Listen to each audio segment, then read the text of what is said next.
दिल्ली विधानसभेच्या 70 जागांसाठी आज निवडणूक. इंडिया आघाडीतील 5 पक्ष एकमेकांच्या विरोधात. आप आणि काँग्रेस सर्व 70 जागांवरती आमने-सामने, तर भाजप 68 जागांवरती निवडणूक लढवतीये. दिल्ली विधानसभा निवडणुकीसाठी केंद्रीय मंत्री एस जयशंकर यांनी केलं मतदान. जनतेमध्ये बदलाचे वारे असल्याची जयशंकर यांची मतदानानंतर प्रतिक्रिया.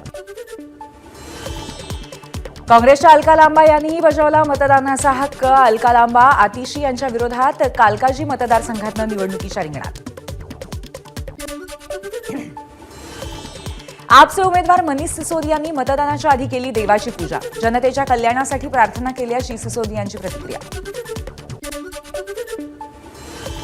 दिल्ली विधानसभा निवडणुकीसाठी राहुल गांधींनी बजावला मतदानाचा हक्क. लोकशाहीसाठी मतदान केल्याचं आणि करण्याचं आवाहन. बीडच्या आष्टी तालुक्यातील विकास कामांच्या उद्घाटनासाठी मुख्यमंत्री देवेंद्र फडणवीस आज आष्टीत. सुरेश धस यांच्या कार्यक्रमाला मुख्यमंत्र्यांसह पंकजा मुंडेही उपस्थित राहणार.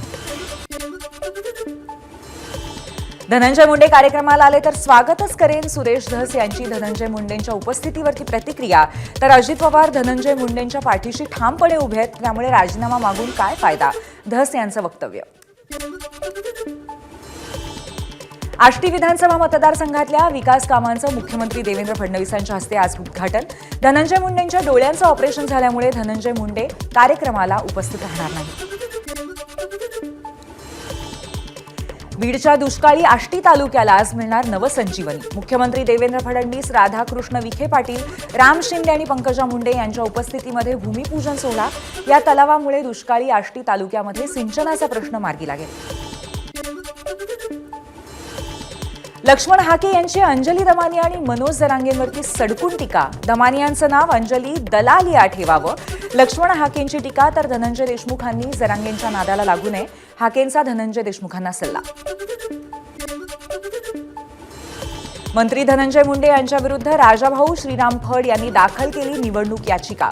उमेदवारी अर्ज दाखल करताना शपथपत्रात अनेक बाबींची माहिती दडवल्याचा आरोप.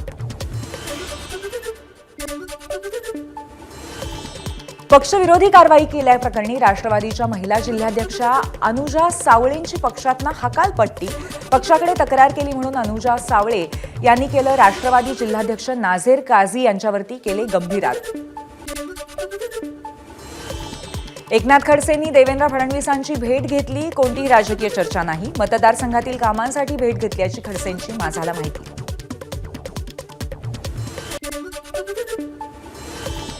नितेश राणेंविरोधात संजय राऊत यांनी दाखल केलेल्या फौजदारी अब्रू नुकसानी प्रकरणी आज मुंबई सत्र न्यायालयामध्ये सुनावणी. संजय राऊतांच्या विरोधात नितेश राणेंनी केलं होतं अवमानकारक वक्तव्य.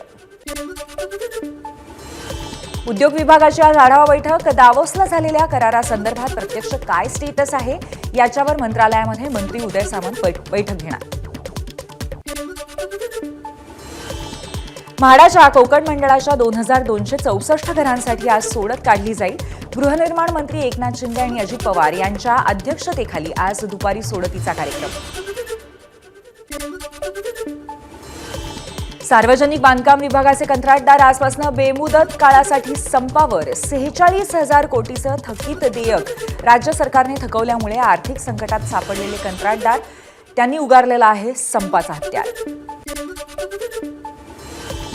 थकीत देयक न मिळाल्यामुळे राज्यातील शासकीय कंत्राटदार कामबंद आंदोलन करण्यावरती ठाम. राज्य शासकीय कंत्राटदार महासंघाच्या वतीने उद्यापासून विकास कामं बंद करण्यात येणार. जीबीएसचे परिणाम 23 वर्षांनंतरही जाणवतात. 2002 साली जीबीएस झालेल्या रुग्णाची माझाला माहिती. जीबीएसचे परिणाम दुरोगामी असल्याची माहिती. अहिल्यानगरमध्ये जीबीएसचे आणखी 3 संशयित रुग्ण आढळले. रुग्णांची संख्या आता 4 वर. 3 रुग्णांवरती शहरातल्या खासगी रुग्णालयात, तर एकावरती पुण्याच्या ससूनमध्ये उपचार सुरू. पुण्यामध्ये वाहनांच्या तोडफोडीचं सत्र सुरूच. पुण्यातल्या बिब्बेवाडीमधल्या अनेक भागामध्ये वाहनांची तोडफोड करून नुकसान. नव्या शैक्षणिक वर्षामध्ये शालेय बस प्रवासही महागणार. शालेय बसच्या शुल्कामध्ये 18% वाढीचा निर्णय. विद्यार्थ्यांच्या सुरक्षित आणि कार्यक्षम वाहतुकीसाठी शुल्क वाढ केल्याची माहिती. 10वी आणि 12वी बोर्डाच्या परीक्षा कॉपीमुक्त घेण्यासाठी ड्रोनचा वापर होईल. परीक्षा केंद्रावरती जिल्हा प्रशासनाची करडी नजर राहील. तसंच परीक्षा केंद्राच्या परिसरात 144 कलम लागू करण्यात येणार असल्याची माहिती. तुळजाभवानी मंदिरामध्ये ड्रेस कोड लागू करण्यावरनं पुजारी मंडळ आणि मंदिर महासंघ आमने सामने. ड्रेस कोड लागू करायला पाळीकर पुजारी मंडळाचा विरोध. महाराष्ट्र मंदिर महासंघाने केली होती मागणी. तुळजाभवानी मंदिरामध्ये ड्रेस कोड लागू करण्याबाबत ट्रस्टची बैठक घेऊन निर्णय घेऊ. मंदिर संस्थानचे अध्यक्ष जिल्हाधिकारी सचिन ओंबासे यांची माहिती.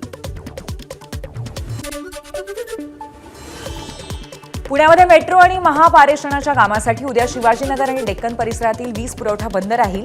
वीज बंदबाबत संबंधित ग्राहकांना मोबाईल नंबरवरून माहिती मिळेल. जनशताब्दी तेजस ठाणे दादरपर्यंत धावणार. सीएसएमटीमध्ये फलाट विस्तारीकरणाचं काम सुरू. कल्याणच्या शीळ फाट्याकडे जाणाऱ्या पुलावरती जड वाहनांना बंदी. मुंबईकडे जाणाऱ्या निळजे ब्रिजचं काम करण्यासाठी आज मध्यरात्रीपासून वाहतुकीत बदल करण्याचा निर्णय. उद्या पुण्यामध्ये काही भागामध्ये पाणीपुरवठा बंद राहणार. समान पाणीपुरवठा योजनेअंतर्गत दुरुस्ती आणि जलवाहिनी जोडण्यासाठी पाणीपुरवठा बंद असेल. साताऱ्यामध्ये सह्याद्री साखर कारखान्यांच्या सत्ताधाऱ्यांना चपराक. अपूर्ण शेअर्स 2221 भागधारकांना मतदार यादीमध्ये समावेश. निफाडमध्ये नवीन कर आकारणीला स्थगिती. नगरपंचायत सर्वसाधारण सभेमध्ये ठराव मंजूर. शिक्षण, वृक्ष आणि रोजगार हमी कर वगळण्याचाही निर्णय.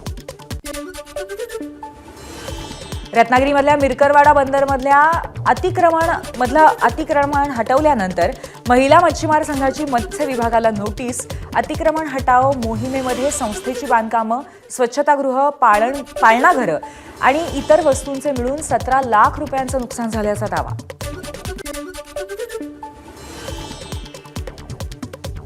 गावामध्ये रस्ताच नसल्यामुळे गर्भवती आदिवासी महिलेची घरी प्रसूती करण्याची वेळ. प्रसूती करताना नवजात बालकाचा मृत्यू.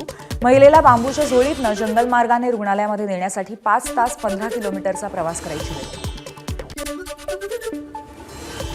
बाल हत्याकांडातली आरोपी सीमा गावितच्या पॅरोलसाठी हायकोर्टामध्ये अर्ज. त्यानंतर कुख्यात गावित बहिणी पॅरोलसाठी पात्र आहेत का, हायकोर्टाची राज्य सरकारला विचारणा. छत्रपती संभाजीनगरमध्ये इंस्टाग्रामवरती धारदार शस्त्र घेऊन रील बनवणाऱ्या तरुणाची शहरातनं धिंड. सहाय्यक पोलीस निरीक्षक शरदचंद्र रोडगेंचा तरुणांना दणका. धाराशिवमध्ये बांधावरच्या गवताला लागलेल्या आगीमुळे फटाका कारखान्यात स्फोट. स्फोटामध्ये 9 कामगार जखमी. मुंबई नागपूर महामार्गावरती जळगावच्या पारोळाजवळ गॅस टँकर उलटला. टँकरमधनं गॅस गळती झाल्यामुळे नागरिकांमध्ये भीतीचं वातावरण. सांगलीत कारच्या धडकेत दुचाकीवरच्या महिला पोलिसाचा मृत्यू.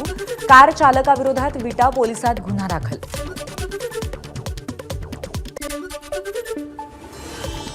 नाशिकमध्ये टोमॅटो घेऊन जाणाऱ्या वाहनाचा अपघात. निफाडच्या चांदोरी शिवारातली घटना.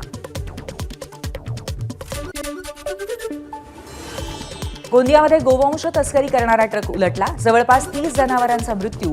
गोंदियाच्या चिचगडमधली घटना. नागपुरामध्ये एक कुटुंब महाकुंभला गेल्याची संधी साधत चोरट्यांचा घरावरती डल्ला. घरातलं सोनं आणि चांदीचे दागिने घेऊन चोरट्यांनी काढला पळ. चोरीची घटना सीसीटीव्हीमध्ये कैद. छत्रपती संभाजीनगरामध्ये नामांकित बिल्डरच्या मुलाचं अपहरण. अपहरणकर्त्यांनी बिल्डरकडनं 2 कोटींची मागणी केली. भंडाऱ्यामध्ये दाम दुप्पट करण्याच्या आमिषात मॅनेजरनेच लुटली बँक. ड्रायक्लिनर्सवरती केलेल्या छापेमारीत 5 कोटींची रक्कम सापडली. ॲक्सिस बँकच्या मॅनेजरसह दिल्ली, उत्तराखंड, रायपूर, गोंदिया आणि भंडाऱ्यामध्ये 9 जणांना ताब्यात घेतलं. वातावरणातल्या बदलामुळे हिंगोली जिल्ह्यामध्ये आंब्याच्या झाडांवरती बुरशीजन्य रोगाचा प्रादुर्भाव. जवळपास 50% आंब्यांचा मोहर गळून पडला. त्यामुळे शेतकरी संकटात. रायगडमध्ये अलिबागचा पांढरा कांदा बाजारात दाखल. 250 हेक्टरवरती पांढऱ्या कांद्याची शेती. स्थानिकांना मिळतोय पिकातून रोजगाराचा आधार. 13 ते 20 फेब्रुवारी दरम्यान 23व्या पुणे आंतरराष्ट्रीय चित्रपट महोत्सवाचं आयोजन. यावेळी देश विदेशातल्या उत्तम चित्रपटांना पाहण्याची रसिकांना संधी मिळेल. बहिलिया टोळीकडनं 1.5 ते 2 वर्षात राज्यामध्ये 25हून अधिक वाघांची शिकार, यातून सुमारे 7 कोटी रुपयांचा व्यवहार झाल्याचीही माहिती. वन विभागाला मात्र याचा सुगाव नसल्याचं समोर. एबीपी माझा, उघडा डोळे बघा नीट.